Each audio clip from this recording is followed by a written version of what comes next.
Rabiscos. Começando. Olá. Ó, vou falar pro pessoal de casa aqui que foi muito engraçado, que essa é a quarta vez que a gente tá começando o episódio. Não, que bom que a gente começou já passando mal de rir, né? Deu um probleminha no som aqui, foi engraçado. Foi. Tudo bom, bem. Jéssica Balbino? Tudo bem, e você? Você tava de férias. Eu tava de férias, mas eu tava trabalhando loucamente. Pra onde eu você nunca foi paro. mesmo? Eu fui pro Rio Grande do Norte. Rio Grande do Fiquei uma Norte. semana lá. Uma delícia, fiquei numa cidade... Na verdade, eu fiquei em Natal, mas eu ia todo dia pra uma cidade que chama Nísia Floresta, que foi uma grande poeta, Legal. jornalista brasileira e que ninguém fala, não é falado. Eu não conheço. E é um local lindo, assim, tem praias, lagoas, cachoeiras, é incrível, recomendo. Deixa essa dica de viagem aqui no podcast literário de hoje. A gente já tem, acho que duas semanas que a gente não grava, né? Já Uma faz um semana. tempo que a gente não grava. Hoje a gente tem uma parceira de bancada que vai comentar com a gente. Aê! Seja muito bem-vinda, Jesuane Salvador. Ela já participou com a gente aqui de um episódio, né? Foi muito legal. Muito obrigada. Eu fico muito feliz de estar aqui com vocês, Gegé, Tadeu, mais uma vez. Muito bom. Pra mim é uma alegria poder participar do podcast. E a gente, sempre que puder partilhar, assim, com a vibe boa que você tem, a gente vai delícia. Por isso que a aproveitar. gente já começou tocando de rir. E só eu tô bebendo chopp, hein? Só o Tadeu tá bebendo hoje, eu já tomei café, tá muito frio em Poços. E a gente tá fazendo um negócio muito louco, que a gente tá gravando hoje o episódio que vai ao ar amanhã. É difícil isso, né? É difícil a gente ter essa sincronia de tempo, né? De conseguir gravar assim tão em cima, mas justamente porque eu viajei, a gente acabou não conseguindo, né? A gente vai dar seguimento. Nos últimos episódios a gente falou, né? Que nós fizemos uma série de entrevistas com o pessoal que teve na Flipossos. E a gente vai dar o start essa semana. Vamos ter uma surpresa também, logo a gente vai poder falar sobre. Então a gente fez aquele apanhado do Flipossos, o geral, e a gente vai começar hoje falando de temas específicos com os convidados do Flipossos. Hoje a gente vai falar um pouquinho sobre as biografias, em especial sobre a biografia da Elza Soares, que o Zeca Camargo lançou o livro sobre ela. Ele veio na Flipossos, conversou com o Rabiscos. Então hoje a gente vai falar um pouco sobre ela. A Jesuane aqui, que é expert em Elza Soares, também veio... Tenho que trabalhar muito pra brindar, ficar expert, né, Elza? Elza tem tanta coisa pra ensinar, né? Mas espero ficar. Então tá bom. E lembrando também que a gente pretende fazer em julho, né? Na Flip, que a gente vai cobrir a Flip também. Sim, então a gente vai estar lá, vai tentar fazer mais ou menos o mesmo esquema que a gente fez com a Flipossos, fazendo as coberturas gerais e gravando um pouco também para vocês. Estaremos lá com o nosso gravadorzinho na mão, corram, fujam. Quem for na Flip, procura a gente também. A gente vai estar lá com o nosso podcast. Ô, mas bem-vinda de novo. É sempre muito legal poder trocar com você. Eu queria que você falasse um pouco sobre a tua pesquisa com a Elza e um pouco sobre, enfim, o que você tem observado aí desse... na verdade, um buzz em torno dela, né? Mais do que já foi quando ela surgiu, mas agora casando com esse momento de feminismo negro no Brasil e tudo mais. Queria que você contasse um pouco. Bom, eu acho assim, o meu coração, ele soou para falar a respeito da Elza, eu acho que pela construção da minha história também, né? Como mulher, como cantora e como uma pessoa que já vinha, você sabe que eu sou apaixonada pela Congada, né? A gente fez nossos trabalhos sobre cultura popular, assim, mas como alguém que já vinha, já sentia no coração essa necessidade desse lugar de fala para os movimentos que são movimentos que nem sempre têm esse espaço, né? Movimentos como da cultura popular e do samba, né? Que é a minha paixão enquanto música, enquanto manifestação genuína da nossa música. Mas quando eu fui propor a minha pesquisa, né, pro mestrado, eu agora tô fazendo mestrado na Unicamp, né? O mesmo que Gegé fez. E quando eu fui propor a minha pesquisa, eu conversando com um dos professores, que é o Marcos Barbai, ele me disse: Gê, tem tantas coisas pra gente falar, né? Vários temas que você poderia utilizar enquanto possibilidade de proposta. Mas você, enquanto cantora, por que você não fala a respeito do que a mulher significa quando canta?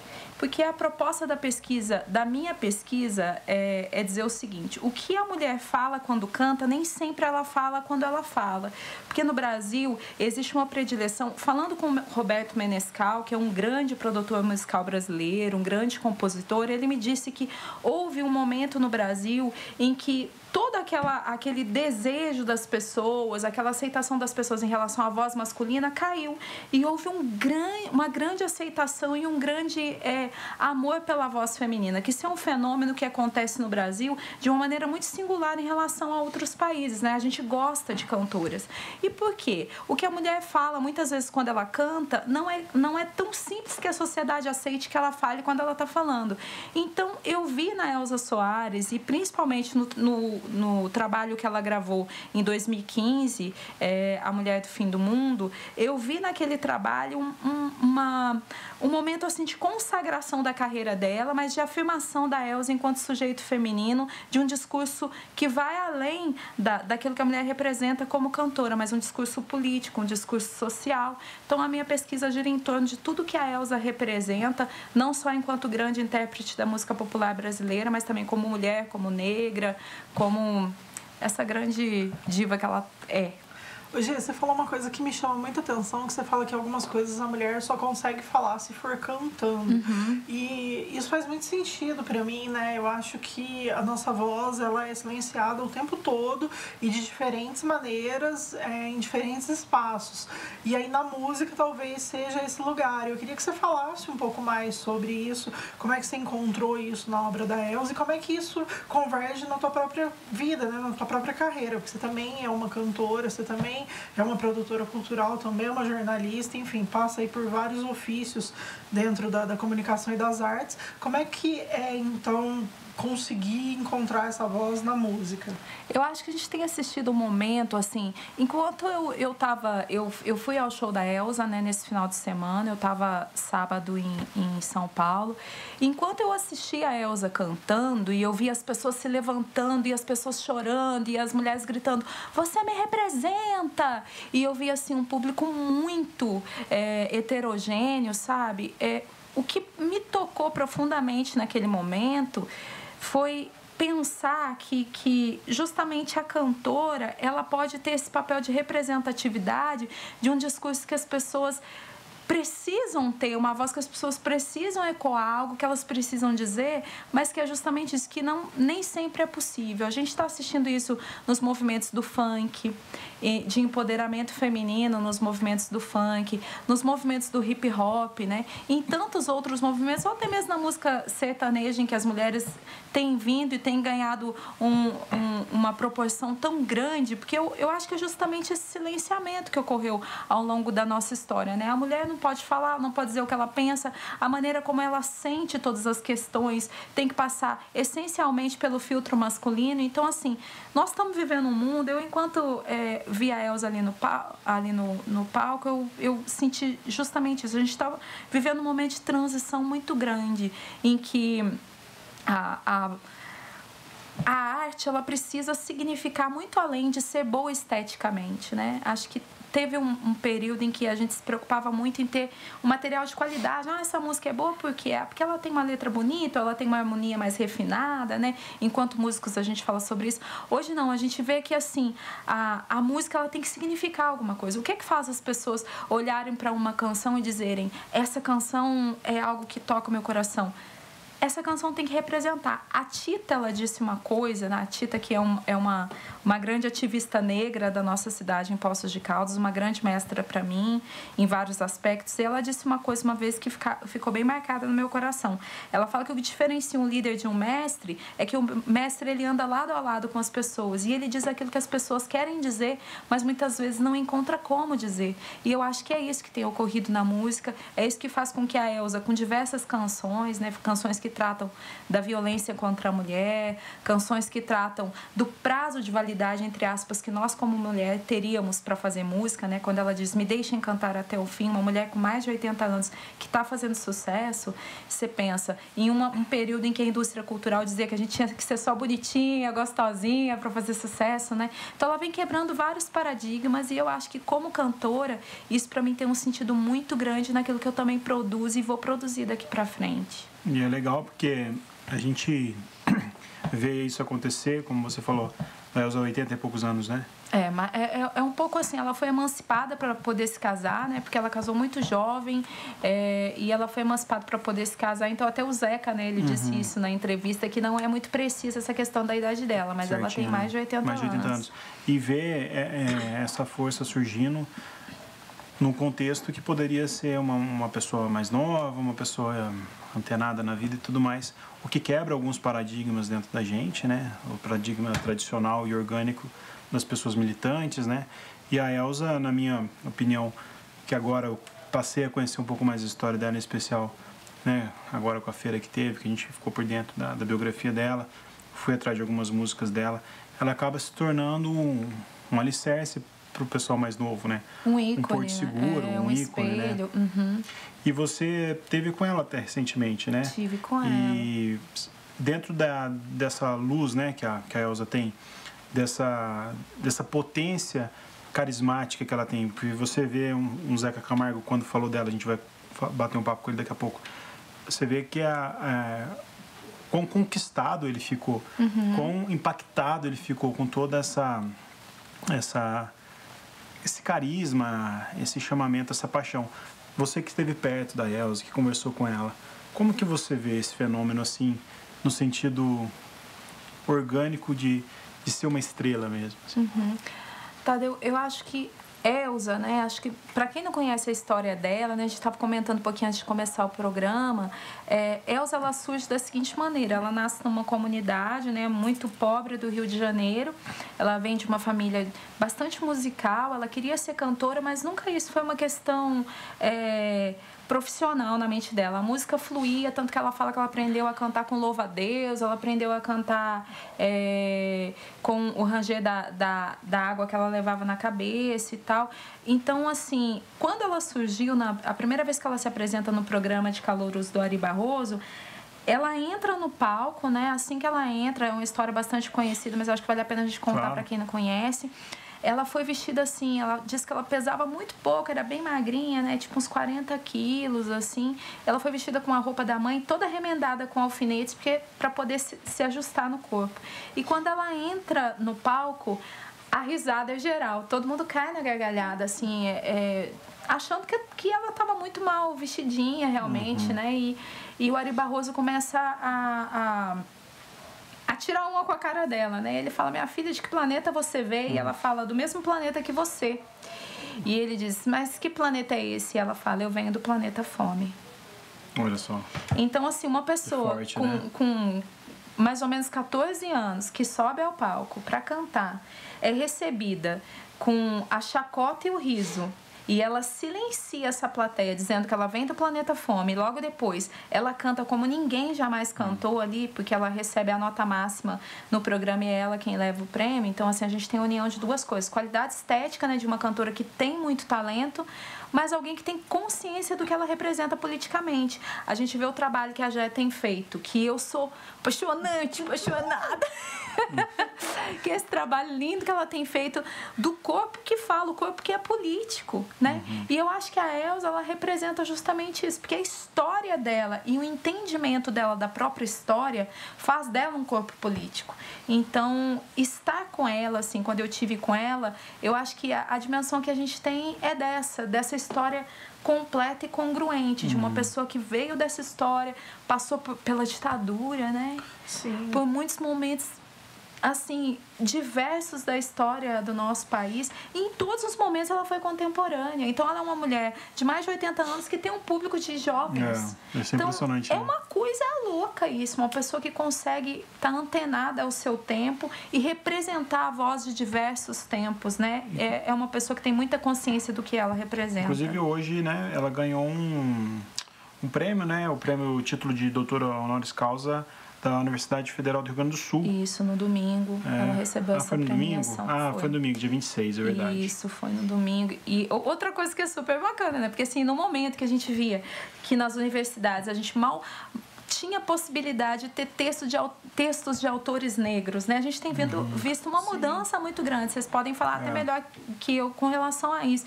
E Elza vem e ganha essa titulação. É a primeira vez que uma mulher negra ganha essa titulação de acordo com o que eu pesquisei. É a primeira vez que uma mulher negra cantora ganha essa titulação de universidade pública no país. Então, assim, eu acho que isso representa o quanto o conjunto da obra de uma pessoa e o quanto a academia ela tem que estar antenada também a essas mudanças agora, né? O quanto o conjunto da obra de uma pessoa pode significar enquanto saber, independente dessa questão do saber erudito ou do saber popular, né? A quebra mesmo desse paradigma. A gente estava conversando também em relação à indústria cultural. Na verdade, a gente já teve essa conversa em outros momentos e eu acho que é interessante a gente abordar isso aqui. Que a gente... bom, enfim, são vários devaneios, mas se uma pessoa como a Elza, não necessariamente só a Elza, ela atende o que a indústria cultural necessita hoje, que é essa quebra de padrões, que é essa quebra de paradigmas, que é uma coisa que é única, que é uma voz única, um trabalho único, uma mulher negra com mais de 80 anos cantando músicas no teor que ela canta, e isso talvez aqueça, né, esse mercado que necessita disso, ou se ela está para além do tempo, se na verdade ela sempre fez isso e agora é um bom momento para o que ela sempre fez. Como é que você vê isso, gente? Eu assim, até hoje eu recebi da minha orientadora, ainda não tive tempo de ler, que foi agora há pouco. Antes de vir para cá, ela me mandou um texto que eu acho que assim, ele cai muito... Eu li um pouquinho a respeito da motivação desse texto, né? As tretas, né? A treta que motivou esse texto, um texto da Djamila Ribeiro, falando do que a Elza representa nesse momento. E a treta que eu li assim muito rapidinho era a seguinte: alguém estava questionando justamente assim os discos A Mulher do Fim do Mundo, né? A pessoa estava questionando, mas é um disco que teve produção de homens machistas. Vocês viram isso? Depois é bacana se dar. Não, também. Um disco que teve produção essencialmente de homens, escrito por homens e tal, e homens machistas. E como é que esse disco pode ser feminista? E aí a Djamila, eu não li o texto ainda, mas eu tenho certeza que vai ser muito importante para mim. Ela vem questionando justamente isso, né? Dizendo que esse desejo de questionar o lugar de fala que a Elza tem representado na sociedade, o que isso, na verdade, significa, né? O que isso motiva. E eu tive todos esses questionamentos também, né? Porque a gente sabe que a indústria cultural jamais vai ser inocente, né? Que ela está bem antenada àquilo que é um desejo das pessoas, assim, pensando sempre no capital.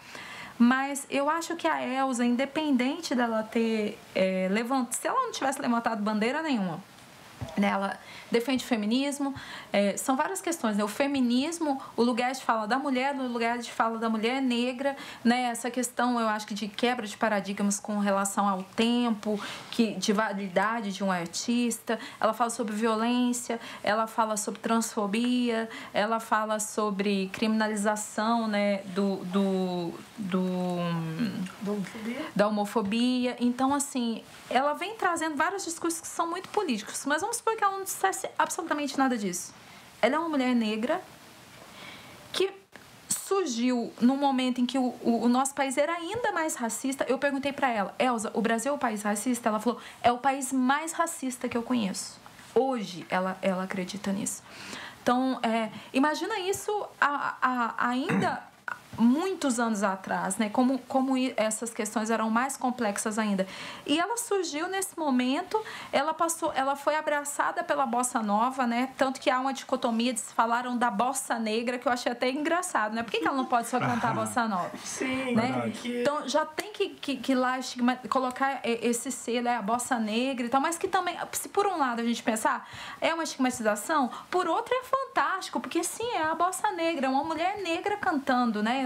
Tendo seu lugar de fala. Então eu penso assim que a Elza, se ela não levantasse nenhuma bandeira, a própria história dela já é uma bandeira, já é o posicionamento de uma mulher, de uma grande mulher, uma mulher que conseguiu quebrar uma série de preconceitos. Ela que não podia cantar em determinados lugares, em determinados clubes por ser negra, ela era impedida de cantar. Então, ela passou por tudo isso, e se ela não levantasse nenhuma bandeira, ainda assim, o que ela representa seria muito forte. Eu acho que quando você fala isso, do que ela representa e do corpo dela existindo ali, já é muito forte. É o que eu sempre falo de ser um corpo político, né? E eu acho isso muito louco, porque tem um stand-up na Netflix que é da Hannah Gadsby, que ela é chama Nanette.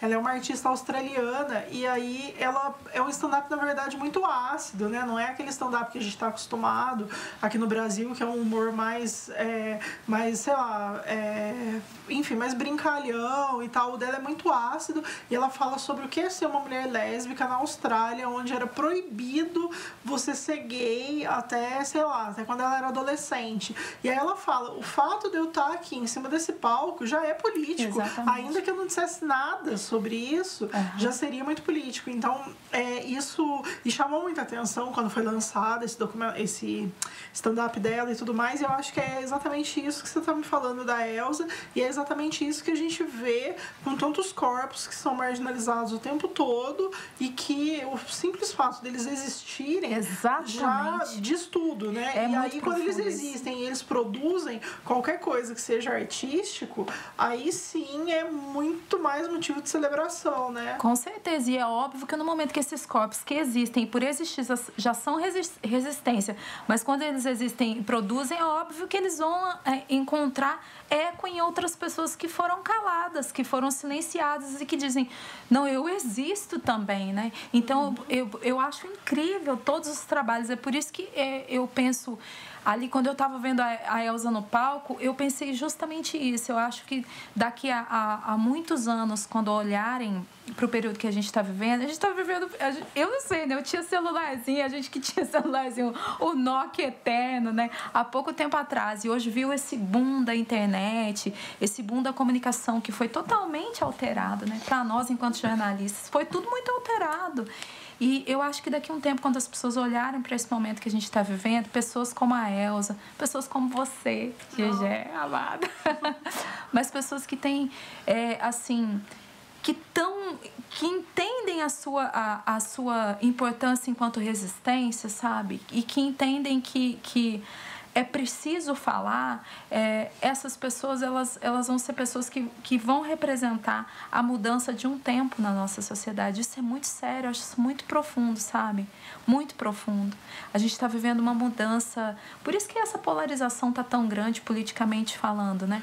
Porque tem coisas que não são toleradas mais. Não dá para se tolerar um discurso que ele só vai estar privilegiando algumas pessoas. Não dá, somos todos humanos, então não dá para dizer o que é o essencial. Não existe o essencial. A diferença é fundamental. Somos todos diferentes, né? Então não dá mais para tolerar essa ideia de que alguns sejam privilegiados e outros não. E teu corpo político faz isso com a gente.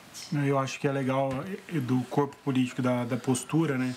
A gente estava conversando, não lembro, um dos episódios até, na importância de você ser até um pouco radical, às vezes, entre os seus. Porque na internet, às vezes, é difícil você colocar uma opinião que ela não vai ser ouvida, ou se ela for ouvida, ela pode ser distorcida, ela pode ser descontextualizada. Mas você impor num almoço de família, né, você se policiar com comentários machistas, comentários gordofóbicos, racistas, ou você advertir alguém próximo a seu que você ama, que está falando uma coisa errada. Então, eu acho que essa autoanálise, hoje em dia, eu tenho aprendido muito, porque a micro-revolução, ela acaba sendo mais eficaz do que a macro, porque a macro você tem uma postura que muitas vezes não vai ser ouvida. E até quando ouviu sobre o livro, né, falando diretamente sobre o livro da Elsa Soares, essa coisa de ela ser a mesma pessoa aparentemente, né, não a conheço, mas perto de quem está com ela ali, ou ela ter essa presença tão forte dentro do que ela se propõe a ser, essa militante, né, às vezes tem até uma frase dela que fala que o medo que tem que ter medo de mim, eu não tenho medo de nada, o medo que tem que ter medo de mim, né, ela é muito assim, ela é muito autoestima, assim, ela é incisiva, né, ela fala que eu sou atrevida e igual a mim, não vai nascer uma... Uma vez eu perguntei para ela, quando eu estava para propor, assim, eu falei assim, Elsa, me fala um pouco, assim, sobre o teu significado, né, para a cultura brasileira, porque eu ia ter a entrevista do mestrado, né, e eu queria aquela emoção, eu falei assim, fala um pouquinho para mim. Ela pegou e falou assim, Gê, só de existir, eu já estou contribuindo. E é verdade, minha gente. maravilhosa. É maravilhosa. Porque é bem isso, só de existir a pessoa já está contribuindo. E aí dentro, existir é resistir. E é verdade. E dentro desse cenário eu penso assim, acho que eu com a Jéssica a gente até conversou antes da Flipossos em relação ao Zeca Camargo, que foi uma pessoa muito querida, né? Você ficou aqui com ele também nessa feira.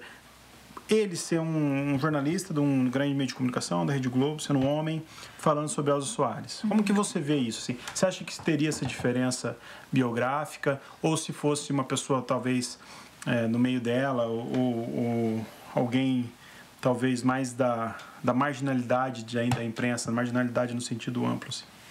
Bom... Polêmicas. Não, mas eu falo numa boa mesmo, assim. Eu fui a primeira pessoa a criticar isso, porque, na verdade, esse livro, quando ele estava para ser lançado, eu fui numa viagem para a editora Leia, que foi super querida, fez essa trip com as pessoas que produzem conteúdo tal, e que são mulheres, e apresentou o projeto do livro. E eu lembro que eu fui a única que questionei. Eu falei, mas por que é o Zeca Camargo que está escrevendo sobre Elza Soares no Brasil, que a gente discute tanto lugar de fala e tem tanta mulher negra competente para escrever um livro? E aí a resposta que a editora me deu foi que foi um pedido da Elza Soares. Ela quis o Zeca Camargo. Não, e aliás... E ele confirma isso, né? E ele fez um trabalho interessante. E aí depois eu entendi, assim, vários dos motivos. Eu acho que ele tem uma escrita fluida e é uma escrita para massa. Eu não acho que é uma escrita acadêmica ou uma escrita mais rebuscada ou uma escrita do ponto de vista de uma mulher ou ainda que seja uma mulher negra. E ele escreve pra massa, ele é uma figura que tá pra massa mesmo, é a figura do sábado de manhã na casa, né? A figura da de casa, a figura do Fantástico, é a figura da Rede Globo. Então eu acho que começou a dialogar com todo pessoas mundo, que né? precisam conhecer e entender a importância da Elza, porque se você coloca uma mulher negra que tem um renome, que tá ali, mas que ela só é conhecida no ambiente academicista ou no ambiente da militância, restringe, né? Restringe, você não fura a bolha. Eu acho que o Zeca Camargo, ele fura várias dessas bolhas. Ele teve essa função de romper barreiras, né? De furar a bolha, furar a bolha mesmo, da gente não ficar aqui discutindo só entre a gente, mas sei lá, da minha mãe foi na palestra, ela quis ir, o meu pai quis ir, porque é o Zeca Camargo,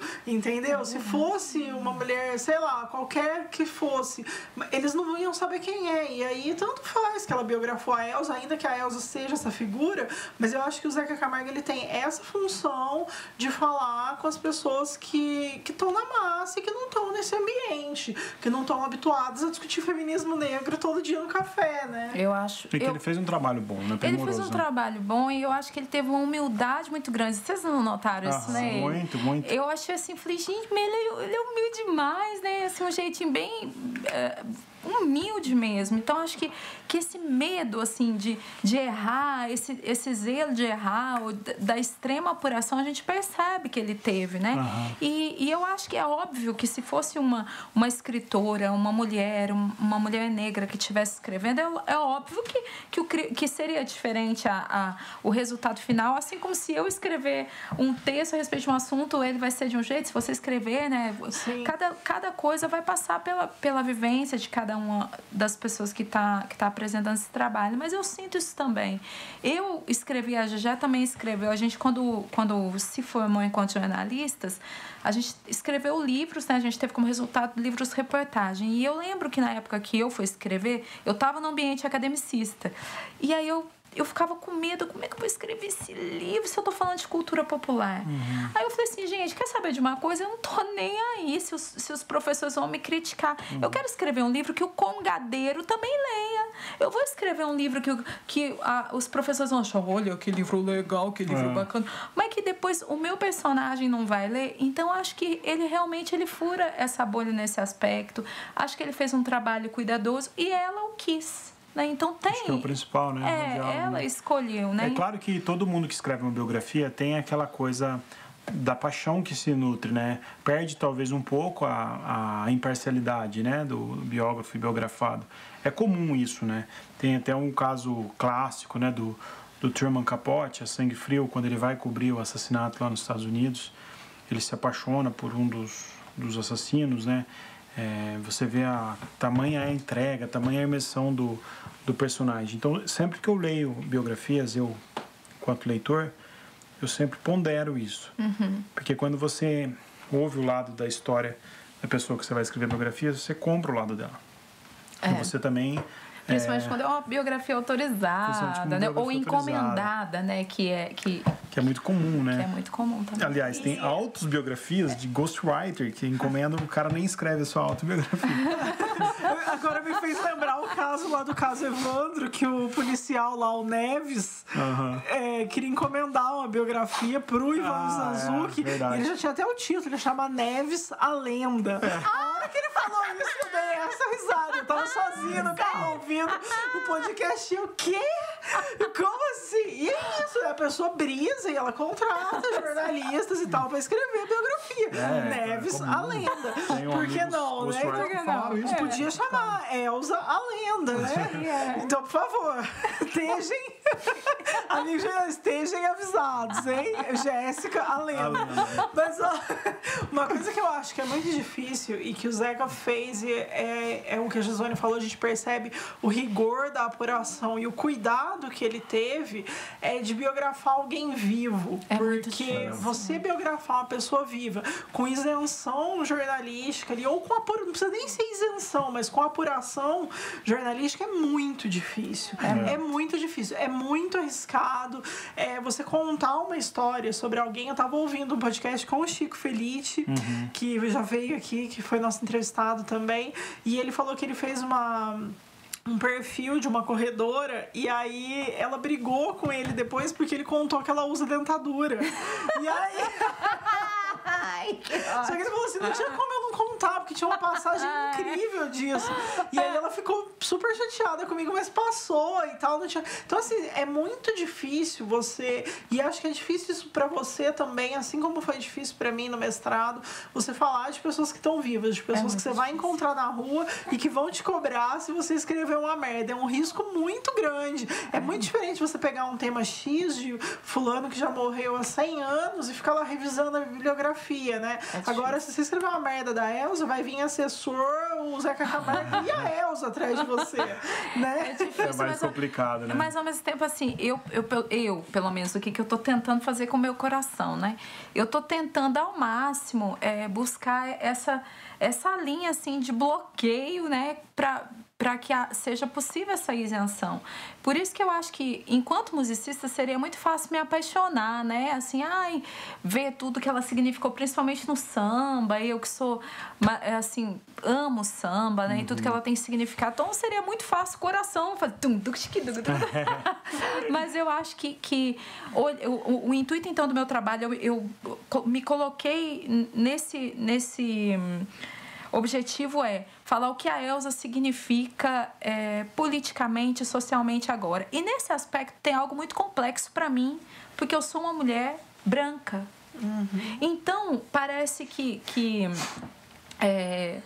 isso não é algo que significa, mas isso significa muito. Por quê? Porque quando eu escrevo, a minha escrita também passa pela minha vivência, também passa pelo meu entendimento do feminismo, o meu entendimento vivencial. Então, assim, eu tenho que compreender o meu lugar de privilégios enquanto mulher branca, embora muitas coisas com relação à história da Elza tenham a ver comigo por ter nascido também num lugar que não foi de privilégio social. Então, muitas coisas falam comigo, mas eu tenho que entender o meu privilégio enquanto mulher branca. Isso já é muito complexo, porque eu sou uma mulher branca falando de feminismo e falando de feminismo negro. Não é complexo? É super complexo. É um lugar de muito julgamento, porque as pessoas... A gente vive um momento de muito apontamento também. Então, pra você ser apontado e falar, nossa, o que aquela moça loira está falando sobre Elza e sobre feminismo negro, e as pessoas desconhecem a tua história, porque o que chega primeiro é a cor, e é por isso que negro sofre tanto preconceito, porque o que chega primeiro é a cor. E, então, assim, é entender esse lugar e é entender que você está sujeita a isso e que vão questionar a tua validade por causa disso, mas aí você vai tem ter que ir lá e que provar. É igual a gente falou do Zeca Camargo antes. Mas você vai ter que contornar isso, assim como o Zeca contornou e assim, porque é só assim que a gente vai crescer também, né? Eu acho que assim, não sei, eu tenho um pensamento que é complexo, a gente já falou muito sobre isso, né? É difícil, eu acho que esse talvez seja o meu maior desafio. Eu sinto pessoalmente que esse talvez seja o meu maior desafio, assim. Eu senti assim, enquanto eu estava chegando ali no show e eu via mulheres lindas, eu sou muito apaixonada, né, pelo movimento cultural negro, né, por todas as expressões, né, da música negra e tudo mais. Mas eu via, assim, mulheres lindas usando turbantes, né? Que vontade de botar um turbante daquele. Mas tem toda uma questão, né? Por trás, né?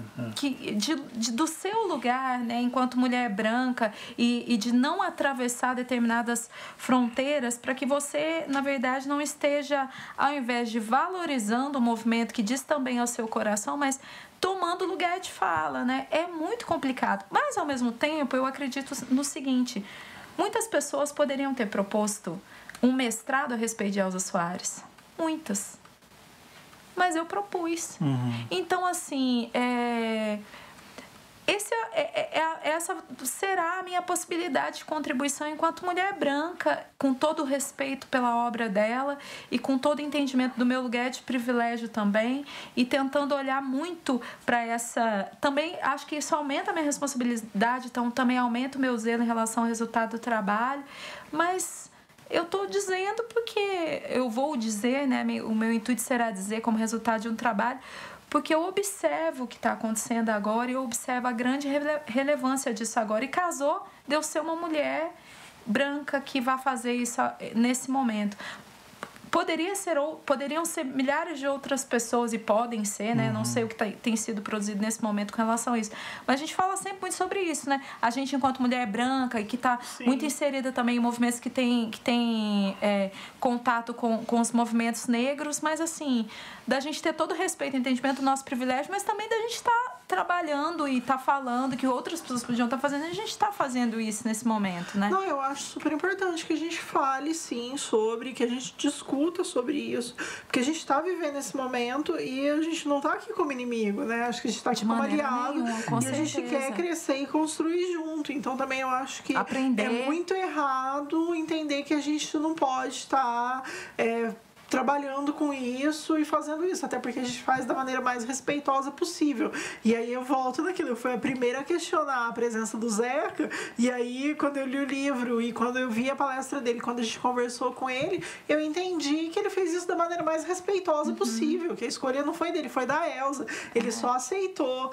E que legal que foi, que bom que ficou, e também não tem nada que impeça que uma mulher negra faça algo sobre a Elza. Exatamente, né? E a gente vê assim, o feminismo negro, o feminismo, né, ele fala muito da questão das afinidades, né, da gente não tentar padronizar o que é feminismo, né, porque o que é realidade para uma mulher não é realidade para todas, né, a gente tem muitas especificidades, então assim, a afinidade com determinadas questões deve ser levada muito em consideração. Então, se eu tenho muita afinidade com o movimento negro, existem muitas questões na minha constituição enquanto pessoa que me levam a isso, né. O meu avô era um mulato do olho azul e é uma das pessoas que mais me influenciou, e eu acho que ele representou para mim fisicamente o que significa muito de ser brasileiro, né? Um mulato do olho azul. E assim, eu cresci no meio dos movimentos da Congada, eu cresci no meio dos movimentos da Folia de Reis. Eu amo samba. Eu cresci no meio dos movimentos negros, assim. Então, como isso não falaria ao meu coração? Como é que você vai negar isso, né? Porque é a minha história também. Eu sou branca, mas é a minha história também. Como é que eu vou dizer que não? Você sabe disso, na rua de cima da minha casa tem um terno de congado, as crianças estão na minha casa sempre. Então, assim, como que eu vou negar essa influência na minha vida, no meu cotidiano? É impossível. Embora eu ame Bossa Nova, eu não cresci em Copacabana. Eu cresci num bairro extremamente negro, tipo Poços de Caldas, que é considerado o berço do samba em Poços de Caldas, e é um bairro negro. Então, essa é a minha vivência pessoal, mas a minha pele é branca. Então, tem todas essas questões, né, que são da nossa história também, que eu acho que influenciam muito naquilo que onde o nosso coração vai pulsar, né? Aliás, a gente já definiu numa conversa que tudo que é mediano, a gente pode usar desse nome Bossa Nova, né? Tudo que é nota 8 é Bossa Nova. Isso, por favor. Então, se a pessoa é mediana, passou de ano, é super Bossa Nova, entendeu? Porque eu amo Bossa Nova. É Bossa Nova, não emociona, né? Esteticamente é bonito, é lindo. Porém tudo não que é nota 1 é arcaico. Tudo que é nota 1 é arcaico, eu só definiu isso. Mas é outra história também. Tem pessoas que são muito arcaicas, porque a gente também chama de pessoas muito pau no cu. Né? Aqui pode falar palavrão. Pode falar o que quiser. Mas falando... A gente paga pra ter esse espaço pra gente xingar as pessoas mesmo. Então, assim, é isso. Bossa Nova é ok. Sabe aquela coisa que é ok? Lindo ok. Não fede nem cheira? É um lindo ok. Não fede nem cheira. história, tipo, você ouve, mas beleza, é música de elevador. Não incomoda, mas não... Eu amo bossa nova, Então, eu também gosto, mas é música de elevador. Só que você não chora, né? Não chora, você não perde o fôlego, você não fala nu. Entendeu? Não tem aquele momento que você fala nu. Aconteceu. Entendeu? Quando você ouve Mulher do Fim do Mundo da Elza, você fala nu. Aconteceu. Agora, a bossa nova, você fala, nossa, que bonito, belo. Ok. Você falou do Chico Felice, eu vi aqui que ele vai... A editora Todavia fechou contrato com ele para investigar a história do João de Deus. Eu achei incrível. Eu queria já... contar essa história. Chico Felice consegue contar várias boas histórias. Cara, a gente é muito fã dele. Chico, a gente é só fã. Todavia, manda o livro pra gente quando sair. Manda que a gente faz uma resenha aqui. Mas a gente tem que ouvir a entrevista do Zeca, né? Que a gente falou aqui várias vezes. Então, falando sobre jornalismo e tudo mais. A gente trocou uma ideia rápida com o Zeca, porque ele tava numa correria. Foi super simpático, já quero agradecê-lo também. Porque obrigada, Zeca, foi demais. Foi querido. Ele parou lá com a gente, conversou, a gente tava lá no backstage do palco lá. Foi muito bom. Perseguiu ele e ele gravou essa entrevista. Então, obrigada, Zeca. Vamos ouvir. Vamos ouvir, então. Zeca, você fez um livro de viagens, conheceu o mundo, fez vários programas, conhecendo o mundo para onde o pessoal te mandava. Qual que é o paralelo de fazer uma viagem dentro de um ser humano como a Elza Soares e que tipo de viagem foi essa? Eu acho a viagem mais interessante na cabeça das pessoas, né? É isso que faz o mundo mais interessante. Falando de viagens internacionais, eu sempre falo que eu não viajo para ver monumento, eu viajo para ver gente. O que faz esses lugares especiais são as pessoas que habitam ele. Você tem uma natureza incrível, mas cultura realmente quem faz são as pessoas. Então é sempre, mesmo que você seja um turista que pega um avião e vai para outro canto, você está fazendo uma viagem dentro de uma cultura grande. No caso da Elza, é um infinito... universo infinito, né? Eu falo, a gente, mais de 40 horas de entrevista, mais de 50 horas, muito mais, 50 entrevistas, mas elas foram mais longas. Você tem 60, 70 horas de entrevista, histórias que iam e voltavam. Você tem o prazer de navegar por esse cérebro, um pouco caótico, como é a memória de todo mundo, mas fazer disso uma coisa mais consistente, que tem um sentido maior, foi uma boa viagem, sim. Mais interessante que essas outras... Curioso, porque a Elza viajou pelo mundo todo também. A Elza morou na Itália, morou nos Estados Unidos, morou na França, viajou bastante. É super brasileira, acha que nunca moraria em outro lugar mais que não fosse o Brasil e tudo, mas essas viagens, todas essas transformações, não mexeram tanto com ela. Ela sabe que as crenças dela, as ideias dela, a fé dela é muito mais forte do que essas coisas todas. Era até um pouco contraditório com o que eu acredito de viagem, mas ela me convenceu de que essa peregrinação pela mente de uma pessoa vale muito a pena, se for bem contado. Até você falou aí, né, das mudanças que houve, né? O quanto de Elza tem dentro do Zeca Camargo hoje e o que de Elza tem dentro do Zeca Camargo? É difícil.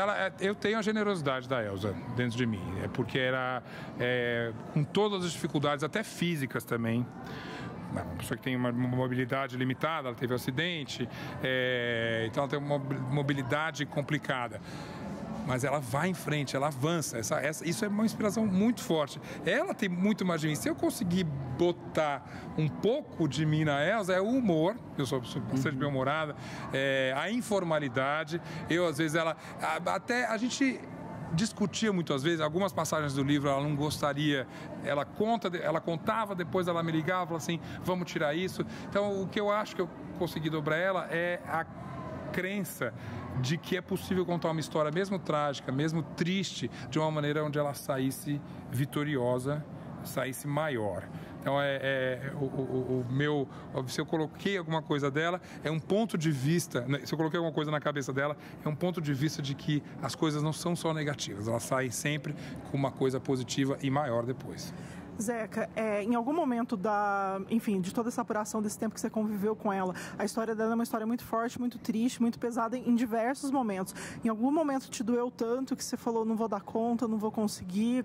Conta isso, como é que foi? 2 momentos foram fortes ali, eles são quase consecutivos. É a morte do filho, do Garrincha, dela e do Garrincha, que obviamente foi bastante inesperado, era uma criança morrendo e morreu afogado, morreu voltando numa viagem Ele tinha ido visitar as irmãs, as filhas do Garrincha, com os amigos, tinha jogado futebol, o garoto amava futebol, e ele tem um acidente, o carro cai, todos sobrevivem, menos ele morre afogado, ele morre do acidente. E é de uma dor absurda. E ela contando num tom até bastante sobra, ela não era nada piegas, mas é impossível você não ler nas palavras dela uma dor profunda, assim. E isso, como eu comentei na nossa conversa aqui, era uma coisa que eu falei, eu não vou mexer nisso agora. Eu não posso, não tenho condições, né? Eu tenho que digerir isso, ver como contar de uma maneira que não seja apelativa, nem nada disso. E eu fiquei muito triste. E aí, logo em seguida, uma outra fase da vida dela, ela conta que ela se perdeu nas drogas. Um pouco como consequência dessa tragédia maior da vida dela. E eu fiquei emocionado. Uma história de drogas não me emociona, no sentido de que eu não julgo. Mas a honestidade dela de mostrar o estado que ela chegou me emocionou. Ela foi muito transparente, é um assunto que eu já sabia que ia ter dificuldade de abordar. A gente demorou para chegar nele, mas quando ela quis contar, ela foi extremamente transparente. Também ela me ligou depois dizendo que ela não queria. Mas a gente conseguiu achar um meio termo, uma maneira de contar isso de uma maneira transparente, honesta e emocionante, sem ser piegas. Durante a palestra você se emocionou e a gente já te perguntou isso hoje, mas eu queria perguntar de novo agora para o podcast. O jornalista pode se emocionar? Pode chorar? Deve? Não, pode.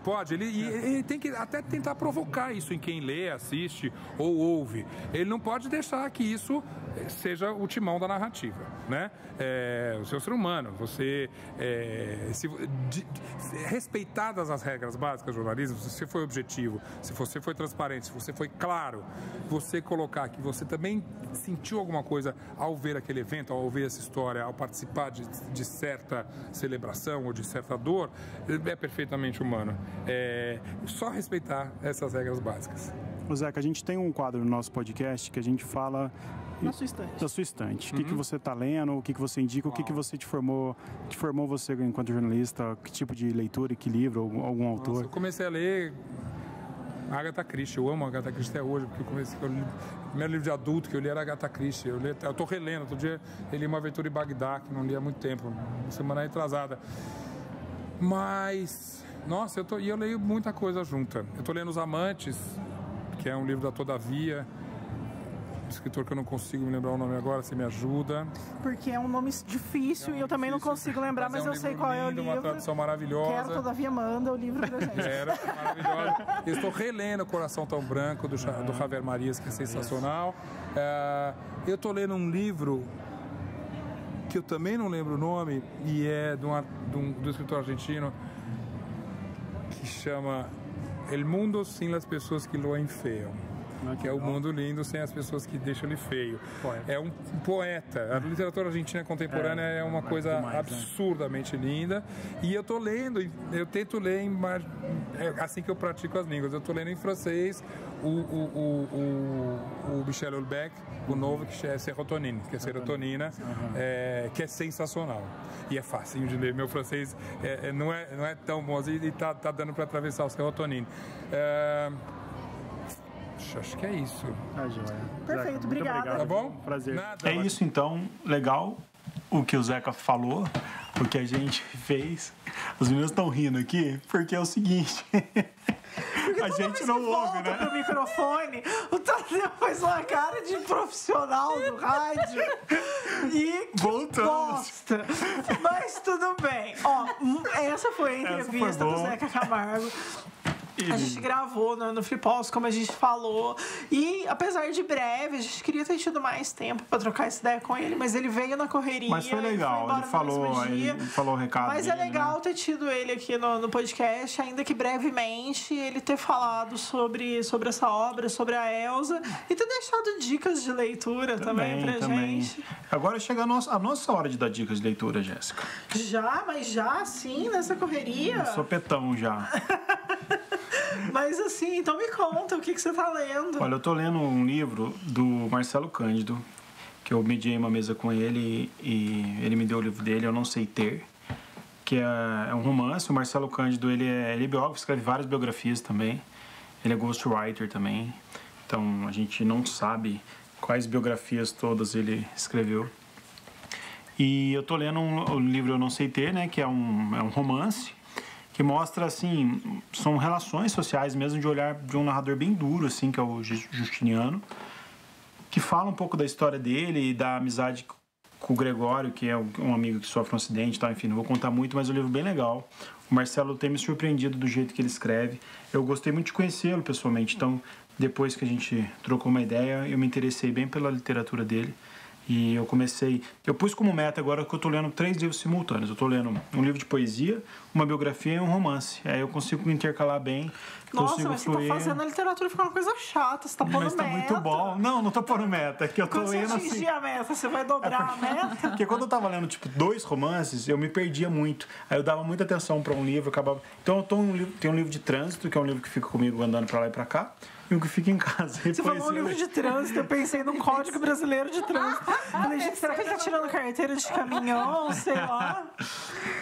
E você, Jéssica, qual a sua dica literária? Olha, eu achei que eu ia conseguir ler mais durante o período que eu fiquei off, mas eu não li tanto. Então eu ainda tô lendo o mesmo livro que eu levei na viagem, que tem um título horrível, mas eu tenho sentimentos confusos pelo livro. O livro chama Como Fazer um Amor com um Negro Sem Se Cansar. E é de um haitiano. Aí é um livro que fala muito sobre jazz, sexo e boa literatura. E aí ele discute vários estereótipos culturais e sexuais. Mas eu tenho problemas com ele em relação a machismo, em relação à gordofobia, enfim.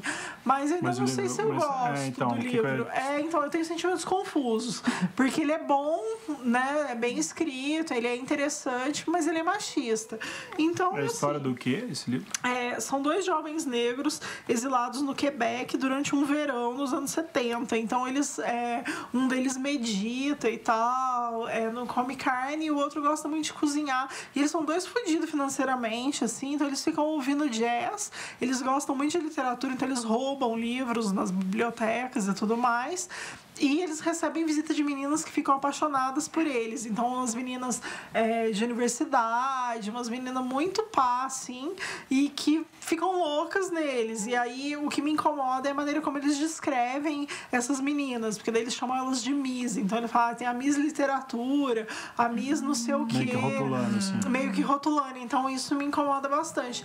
Mas é um livro bom. Então, assim, me incomoda esse comportamento machista dos personagens, mas é um livro bom. Ele foi escrito por um haitiano. Na verdade, eu comprei esse livro e tô lendo porque eu tenho um grupo de WhatsApp que é de leitura de latinos, e aí sugeriram essa leitura lá, e o título me chamou a atenção, embora seja um título muito ruim, né? Eu não acho que é um título chamativo, ou bonito. Até você compra porque é tão ruim que você fala, nossa, eu quero tem ver. coisa que é assim, né? O título é tão ruim é tipo que eu meu quero nome, ver. né? Meu nome é tão esquisito que acaba sendo legal. Seu nome é poético. Seu nome é poético. Agora, super o nome poético. do livro não. E eu descobri que tem um filme também, mas ainda não assisti. Então também não terminei de ler, falta acho que umas 30 páginas. Então no próximo eu comento aí. E você, Gê, o que tem lido? Bom, eu tô lendo, né, a biografia da Elza, né, escrita pelo Zeca. É uma leitura que, assim, é aquela leitura que você lê, você volta, você pesquisa um pouquinho. Então é uma leitura que te dá ramificações, né, que você tem que fazer devagarzinho. Então eu tô lendo a biografia. E eu tenho que te falar também do livro de um amigo, Gegé, que eu tô que nem o Tadeu. Eu leio o que eu tenho que ler e antes de dormir você lê aquele livro, assim, né? Sim, todos. O livro de trânsito, como é que é o outro? É um livro de trânsito pra ficar embaixo do braço, ou pra ficar em casa, aí vai indo, né? Então, aí é o recital das reticências, que é do meu colega de mestrado, o Armando Martinelli. Ah, o que ele te mandou, o Armandex, ele te mandou o livro e eu tenho que entregar pra você, eu esqueci. Não, tudo bem. Depois você me entrega, que daí a gente fala com mais calma do livro aqui no Rabiscos. A gente sempre fala dos recebidos. A gente tem vários recebidos, porque no Flipos a gente teve vários recebidos. Eu preciso arrumar os meus recebidos, porque eu viajei e não tive esse tempo. E a gente tá falando aí de biografia hoje, especial da Elza Soares, mas é bom falar de biografia, né? Tem tantos livros bons aí. Sim, a gente tá eu acho que a gente vai fazer uma temporada de biografias, porque eu acho que vale, compensa, né? Vale a pena. E E tem uma série de nomes legais assim para falar e pra gente discutir. Tá, antes da gente encerrar, Gê, eu queria te pedir para ler algumas frases que você falou que você pensou da Elza Soares e que eu acho que são muito importantes para esse contexto, né? Voltando aí para ela. Bom, eu acho que assim, eu fui, né, pra fazer uma entrevista com a Elza, mas aí eu ficava que nem uma louca, todo mundo curtindo o show e eu anotando as coisas. Você ficou anotando as coisas que ela falava durante o show. Que ela falava durante o show. E trechos de algumas letras, porque assim, eu acho que é isso que a gente tá falando, sabe? A música, o que a música faz esteticamente, ou essa, é uma música linda, uma harmonia maravilhosa, mas ela tá te fazendo chorar, ela tá com você. Então, assim, eu fiquei anotando essas coisas, trechos de canções, frases que a Elza falava. É um show muito político. Político no sentido amplo da palavra, né? Porque hoje em dia você fala política, as pessoas pensam que você está falando partidário. Não, um show bastante político. Então, ela falou coisas como, por exemplo, silenciar jamais. Silenciar só com o V de vitória. Achei isso muito bacana. Ela fala a respeito da criminalização da homofobia, né? Falou muito sobre a violência contra a mulher. Tem uma frase bonita que é um trecho de uma canção que ela diz: nosso eco se mistura na canção. Quero voz e quero o mesmo ar. Eu quero mesmo incomodar. Ela fala: queremos saúde, educação, respeito aos nossos professores. Vamos lutar por um país melhor. Viva os nossos professores. A mulher dentro de cada um de nós não quer mais silenciar. A mulher dentro de cada um de nós fala. Então, assim, eu fui anotando esses trechos de coisas que a Elza foi dizendo, e quando eu perguntei para ela, né, a respeito do disco A Mulher do Fim do Mundo, né, e assim, que eu utilizei até a palavra ruptura, porque foi uma palavra que foi utilizada bastante, né, que é um disco que rompeu no sentido, assim, de ser um disco que veio com essa essência política mais clara, né. Ela me disse o seguinte, que ela fez isso ao longo de toda a vida dela, de toda a carreira dela, que ela estava fazendo trabalhos políticos mesmo quando eles não falavam isso diretamente. Então, eu acho que é isso, é fantástico o que a Elza tem representado na sociedade. Acho que ela atingiu muitas pessoas, porque ninguém aguenta mais ser massacrado, ninguém aguenta mais não ter voz, né? O mundo não comporta mais uma sociedade em que só alguns tenham voz e outros não.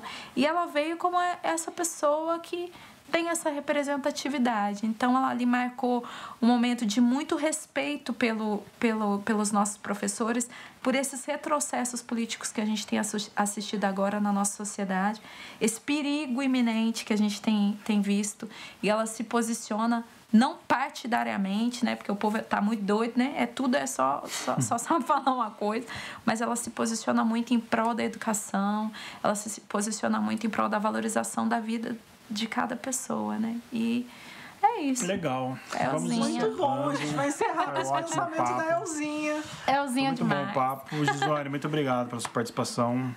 Você volte mais vezes para comentar. Eu que agradeço. Próximo episódio de preferência. Volta no próximo, Gê. Será que ela vai ir no próximo? Eu acho que tá bom.